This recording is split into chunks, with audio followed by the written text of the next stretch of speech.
ए हमर राजा, अरे आज हमार काम ना भइल न तो समझ लिए कि का करेम। आज मम्मी से चुपे आइल बानी, छुप छुप के डेली डेली आइला, लेकिन तरह से कुछो ना उखेला। आज ना भइल कुछो ना तो आज के बाद कबो तो से मिले ना आए। अरे का कहलू रानू, अरे कितना हीरोइन सन के लेत लेत हमार खरा ना होखेला। हमार हीटिंग खत्म हो गईल बस, समझ गईलू, यही से हमार खरा ना होला।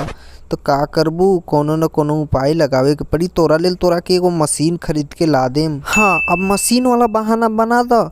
जब ओरिजिनल सामान से काम ना होई, उ मजा ना मिली। मशीन लेके हम का करे, हमरा यही सामान चाहिए, चाहे दवाई खाई चाहे कुछो खाई। अरे ए हमर रानी, अरे तोरा लेल मशीन ला देम ना, ऐसन एकदम एक बार डलबू तो लागी ऐसन की ओरिजिनल वाला जाता हमर वाला, समझ गईलू।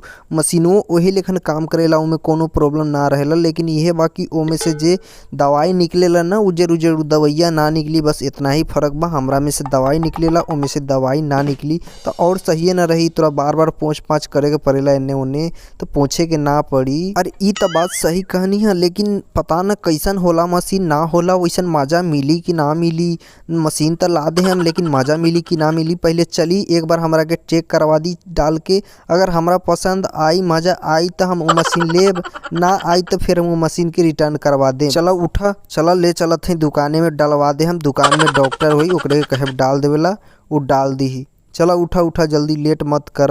नहीं राजा, हम डॉक्टर से ना डलवाइब।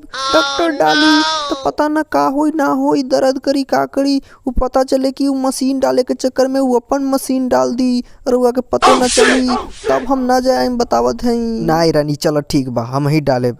ए भैया लोग, चैनल के सब्सक्राइब कर लो आगे वाला वीडियो देखे खातिर।